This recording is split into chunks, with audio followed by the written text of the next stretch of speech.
ఏ సమరం మనది అయితే విజయం మనదే కదా.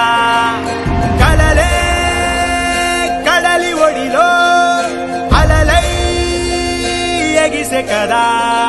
ఈ విడి విడి అడుగులు ఒకటై పరుగులు పెడితే జగమంతా మన వెంటే జయమంటూ సాగదా. ప్రతిమది తన గది విడిచి బయటికి రాగా ఈ హృదయం ఇక విశాలమే కాదా.